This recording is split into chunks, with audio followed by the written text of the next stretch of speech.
Hello everyone, नमस्कार। आप सभी लोगों को स्वागत है आप लोगों का आज के सेशन में। और आज हम लोग बेटा बेसिकली बात करने वाले हैं अपने ह्यूमन एनाटॉमी एंड फिजियोलॉजी के कुछ इंपॉर्टेंट क्वेश्चंस के बारे में कि हमारे basically B pharma first semester के इंपॉर्टेंट क्वेश्चंस कैसे कैसे क्या रहेंगे। इससे जस्ट पहले वाली वीडियो में हम लोग इनऑर्गेनिक के बारे में डिस्कस कर चुके हैं। उसका लिंक मैं इधर आई बटन पर पेस्ट करा दूंगा और वीडियो के लास्ट में भी उसको आपको बता दूंगा, यानी कि स्क्रीन पर आपको शो हो जाएगा। कुछ आप लोग नए स्टूडेंट हो तो आप लोग उसको भी देख लीजिएगा। ठीक है, तो आज के इस वीडियो में हम लोग complete first to fifth unit important questions के बारे में बात करेंगे। 2 number, 5 number, 7 number, unit by unit हम लोग ये सीरीज को लेकर के चलेंगे। ठीक है, कि एक एक यूनिट को कवर अप करते रहेंगे। ओके, तो मेरा नाम है पुनीत राजपूत और आप लोग प्यार से मुझे पुनीत सर बुलाते हैं। तो चलिए बेटा शुरू करते हैं। तो हम लोग बेसिकली किसके बारे में बात कर रहे हैं? हमारी एचएपी के इंपॉर्टेंट क्वेश्चंस के बारे में। अगर जो मैं एचएपी में यूनिट नंबर फर्स्ट की बात करूं तो हमारे इंपॉर्टेंट क्वेश्चन में क्या क्या आ जाएगा। फर्स्ट यूनिट की अगर जो मैं बात करता हूं तो आपसे होम्योस्टेसिस 2 नंबर में पूछा जा सकता है। एंड सेकंड आपका anatomy and physiology, explain it it's scope also. यानी कि इस क्वेश्चन को किस तरीके से पूछा जाता है मैं इसके बारे में आपको बता देता हूं कि जैसे आपको ह्यूमन एनाटॉमी एंड फिजियोलॉजी के बारे में पूछ ले, या तो सीधा ये पूछ लेगा या फिर स्कोप के बारे में पूछ लेगा खाली, या फिर दोनों को एक ही क्वेश्चन में कंबाइन करके दे देगा।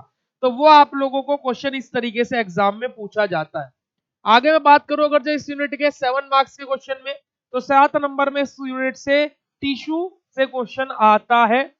Experience cellular level of organization या फिर tissue, what do you mean by tissue, जहां पर आपको टिश्यू, टिश्यू का टाइप्स, इन सब चीजों के बारे में लिखना पड़ेगा। ऐसे ही बेटा आपका 10 नंबर में आपको सेलुलर लेवल ऑफ ऑर्गेनाइजेशन के बारे में पूछ सकता है। सेकंड थिंग, आपसे बेटा टिश्यू के बारे में भी 10 नंबर में पूछ सकता है। तो टिश्यू और सेल में से आपको एक क्वेश्चन एग्जाम में जरूर से जरूर या तो 7 नंबर में या फिर 10 नंबर में देखने को मिलेगा। आगे बात करते हैं हम लोग सेकंड यूनिट के बारे में। सेकंड यूनिट में हमारा 2 नंबर में क्वेश्चन कहां से पूछा जा सकता है? 2 नंबर में हमारा क्वेश्चन पूछा जाएगा बेसिकली कि स्किन क्या होती है ना। तो आपको बस थोड़ा बहुत स्किन के बारे में और उसका रफ डायग्राम आपको जस्ट इसमें बनाना पड़ेगा। वही जॉइंट क्या होते हैं, जॉइंट के बारे में आप लोग बता सकते हो, हिंज जॉइंट, साइनोवियल जॉइंट, इन सब चीजों के बारे में। आफ्टर दैट आपका आ जाएगा what do you mean bye neuromuscular अपना क्या जॉइंट, कि न्यूरोमस्कुलर जॉइंट्स क्या होते हैं। इन सारी टर्म्स को बेसिकली 2 नंबर में पूछा जाता है सेकंड यूनिट से। अब मेन यहाँ पर बात आ जाती है, हमारा जो लॉन्ग क्वेश्चन यानी कि 7 या 10 नंबर में क्वेश्चन बनने के चांसेस रहते हैं, वो है कहां से बेटा? या तो स्केलेटन सिस्टम है ना, या फिर स्किन से भी 7 नंबर में क्वेश्चन पूछ लिया जाता है। Structure and function of skin, अब यहाँ पर आपको स्ट्रक्चर के बारे में भी बनाना भी है, उसको कंप्लीटली एक्सप्लेन भी करना है और उसके फंक्शन के बारे में भी बताना है। वहीं define joint and it's classification, also right suitable diagram, या फिर आल्सो विद सुटेबल डायग्राम। क्या आप लोगों को क्या जॉइंट के बारे में, जॉइंट क्या होते हैं, उसका क्लासिफिकेशन क्या है, एंड थर्ड टर्म आपको क्या है, उनके डायग्राम भी वहां पर आपको बनाने पड़ेंगे। और 10 नंबर में जैसे मैंने आपको बोला कि स्केलेटन सिस्टम से आपसे क्वेश्चन पूछा जाता है। क्वेश्चन इस तरीके से भले ही ना पूछा जाए, बट यहीं से ही क्वेश्चन आपको देखने को मिलेगा और इसी प्रकार से ऑलमोस्ट देखने को मिलेगा। अब देखो यहाँ पर लिखा है एक्सप्लेन इन डिटेल, वहां पर लिखते right a short note on, है ना, तो वो तो अलग बात है, बट क्वेश्चन आपको इसी प्रकार से देखने को मिलेगा एग्जाम में। ठीक है, चलिए 2 यूनिट आप लोगों की बेटा कंप्लीट हो गई है। बात करते हैं अब हम लोग अगली थर्ड यूनिट के बारे में। अब हम लोग अपनी थर्ड यूनिट को स्टार्ट कर रहे हैं कि थर्ड यूनिट क्या होता है। इस सीरीज में हम लोगों ने 2 यूनिट ऑलरेडी पढ़ लिए, जो कि हम लोगों ने वीडियोस में डिस्कस कर लिया। अब हम लोग बात करेंगे अपनी थर्ड यूनिट के बारे में, यानी कि थर्ड यूनिट बेसिकली क्या है कि जहां पर आपका बॉडी फ्लूइड यानी कि ब्लड के बारे में आपका एचईपी में दिया हुआ है। अब ब्लड से क्वेश्चन किस किस प्रकार से बन सकते हैं, देखो 2 नंबर में बहुत क्वेश्चन बनते हैं बेटा यहाँ से, जैसे कि what do mean by RH factor, है ना, या फिर एक्सप्लेन अबाउट आरएच फैक्टर। कि आपको क्या है, या तो आरएच फैक्टर के बारे में पूछ लेगा सीधा का सीधा, क्या पूछ लेगा जी, आरएच फैक्टर क्या होता है ये पूछ लेगा, या फिर इस तरीके से पूछ लेगा what do you mean bye RH factor. वो आप लोगों को पता है कि ब्लड को क्लोटिंग व्लोटिंग कराने के काम आता है, इतना तो सभी को पता ही है। ठीक है, अगला क्वेश्चन देखो क्या पूछ सकता है, what do you mean by haemopoiesis. ठीक है, हेमोपियोसिस के आप लोग क्या समझते हैं, अनीमिया क्या होता है ना, function of blood and type of blood group, blood group कितने टाइप के होते हैं, जैसे कि A positive, A negative, B positive, B negative, इस तरीके से आपको बस यहाँ पर ब्लड ग्रुप के टाइप लिखने हैं, कितने टाइप के होते हैं। ओके, अब यहाँ पर ये तो हो गया बेटा बेसिक 2 नंबर वाले क्वेश्चन। अब 7 नंबर वाले क्वेश्चन किस तरीके से पूछ सकता है उसके बारे में बात कर लेते हैं। देखो 7 नंबर के क्वेश्चन के बारे में बात करें तो what do you mean bye RH factor and RE system, ये आप लोगों को सारी चीजें बबीता मैम ने ऐप पर भी पढ़ाई है एंड यूट्यूब पर भी मैम के आई होप सो, अभी तो फर्स्ट यूनिट चल रही है, यूट्यूब पर भी मैम फ्री ऑफ कॉस्ट आपको पढ़ाएंगी एंड उनसे बेस्ट मुझे नहीं लगता कि HFP कोई भी आपको पढ़ा सकता है। तो आप लोग या तो यूट्यूब के थ्रू पढ़ लीजिए, अदरवाइज आप लोग BSP pharmacy official app download करके बेटा वहां पर 1 नवंबर से न्यू बैच स्टार्ट होने वाला है जिसका ऑफर अभी फिलहाल चल रहा है नवरात्रि का, तो आप लोग जाकर के ज्वाइन कर सकते हो, that was much better for you. Okay, अगला question, explain formation of haemoglobin, कि हीमोग्लोबिन का फॉर्मेशन के बारे में आप लोगों को एक्सप्लेन करना है। हीमोग्लोबिन है ना, ये हीमोग्लोबिन से रिलेटेड मैंने आपको इनऑर्गेनिक में भी पढ़ाया था, अगर जो आप लोगों को याद हो एसिड बेस बैलेंस में। Explain the mechanism of coagulation, coagulation का क्या मैकेनिज्म होता है। तो ये 7 नंबर में इस प्रकार से आपसे क्वेश्चन पूछ सकता है थर्ड यूनिट से। वही लॉन्ग क्वेश्चन के बारे में बात करें तो सीधा आपको बेटा बॉडी फ्लूइड के बारे में पूरा पूछ लेगा। क्या, right a short note on body fluid and write down the composition of function of composition and function of blood. अब यहाँ पर आपको RBC, WBC, प्लेटलेट, ब्लड, सारी चीजों के बारे में यहाँ पर आपको लिखना पड़ेगा। ठीक है, अब फोर्थ यूनिट पे आ जाते हैं जहां पर आपका दिया हुआ बेसिकली लिम्फेटिक सिस्टम, आई, ईयर, नोज, है ना, इन सारी टर्म्स के बारे में दिया है।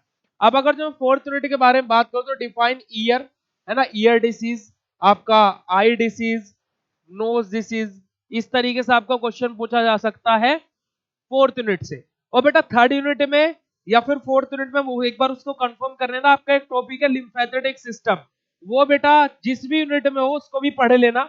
आई होप सो मैं यहाँ पर मेंशन करना भूल गया। तो लिम्फेटिक सिस्टम बहुत इंपॉर्टेंट हो जाता है, या तो आपका अगर जो थर्ड यूनिट में तो वहां पर आपको ब्लड से तो क्वेश्चन देखने को मिलेगा, लिम्फेटिक सिस्टम से भी जरूर से जरूर क्वेश्चन देखने को मिलेगा। ओके, फोर्थ यूनिट में आपका देखो स्पेशल सेंसरी ऑर्गन्स जो ये है, वहां से आपका 2 नंबर में उनकी डिसीज डिसऑर्डर के बारे में पूछ लेगा कि आई की डिसीज, ईयर की डिसीज, नोज की डिसीज, है ना। अब 7 नंबर में क्वेश्चन आएगा, define sympathomimetic and parasympathetic, sympathetic and parasympathetic nervous system, है ना। SNS और PNS के बारे में आपसे पूछ सकता है, नर्वस सिस्टम का एक पार्ट है CNS का, आप लोगों को इसको भी पढ़ना बेहद ज्यादा, सॉरी ये हमारा क्या है PNS का, पेरिफेरल नर्वस सिस्टम का पार्ट है, मैं CNS का बोल रहा हूँ। वहां पर तो आपका अलग अलग टर्म्स आ जाएंगे, यानी कि क्या आपका स्पाइनल कोड और ब्रेन आ जाएगा वहां पर। ओके, अब बात करते हैं बेटा हम लोग फिफ्थ यूनिट।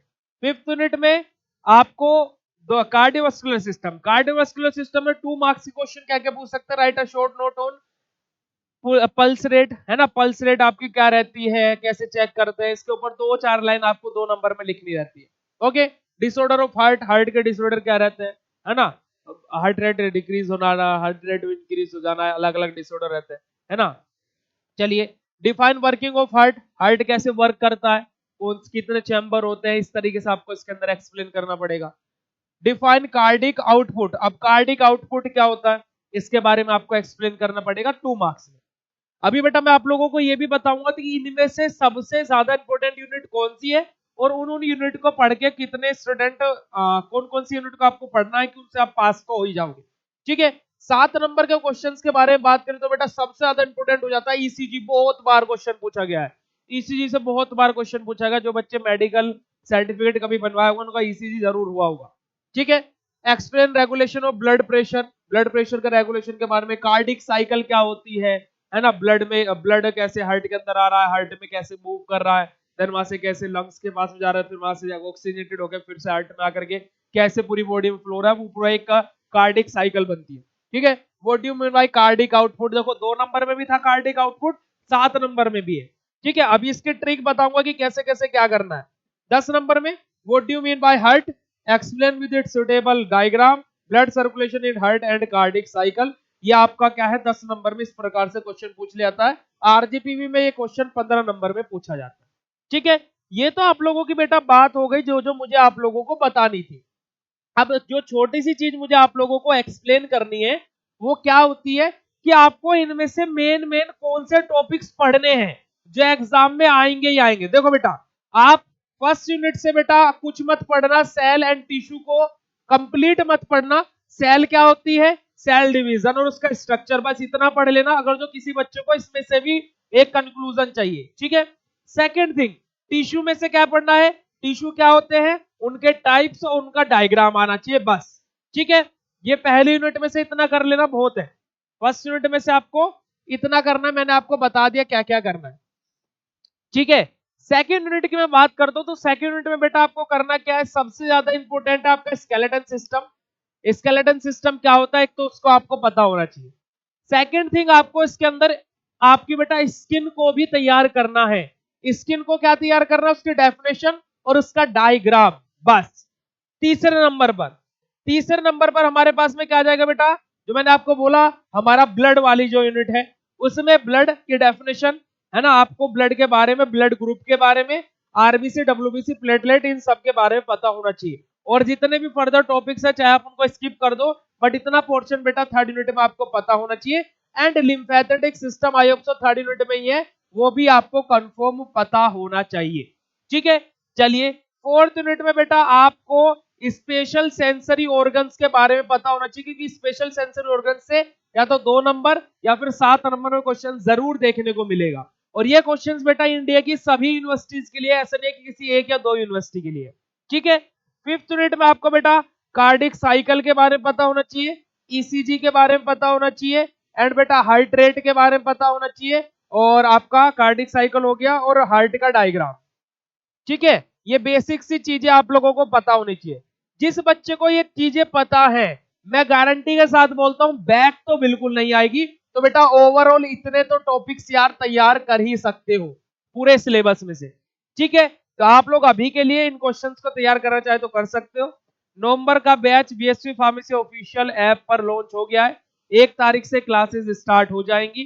न्यू बैच पहली क्लास 1 नवंबर को होगी, तो आप लोग जाइए BSP pharmacy official app download कीजिए एंड अपने कोर्सेज को एनरोल कर लीजिए। आप लोग चाहे तो मेरा special coupon code BSP sir भी अप्लाई कर सकते हैं बेटा, अगर जो आप लोग नॉर्मल वाला डिजिटल या मास्टर कोर्स अप्लाई करना चाहते हो। अदरवाइज अगर जो आप अभी नवंबर वाला बैच ज्वाइन करना चाहते हो तो उसका प्राइस पहले से रिड्यूस करा दिया गया है, कि आपको कोई भी कोई कूपन कोड ना अप्लाई करना पड़े, कोई दिक्कत ना हो, ठीक है। अगर जो आप लोग अभी नवरात्रे का बेनिफिट उठाना चाहते हो तो बेटा डिजिटल कोर्स के लिए माता 20 कूपन कोड है, और मास्टर कोर्स के लिए माता 23 कूपन कोड है बेटा। तो इसको अप्लाई करके आप लोग ज्वाइन कर सकते हैं, ठीक है। होप्स आप लोगों को आज का वीडियो अच्छा लगा होगा। वीडियो कैसा लगा कमेंट सेक्शन में लिख करके जरूर बता देना। इनऑर्गेनिक वाली वीडियो पर व्यूज कम थे, बट आपका प्यार बहुत अच्छा था, दैट्स व्हाई मैं ये एचएपी का वीडियो आप लोगों के लिए लेकर के आया हूं, ठीक है बच्चे। तो मिलते हैं नेक्स्ट वीडियो में। Thank you so much for joining this video. Bye bye everyone, thank you so much, Jai Hind.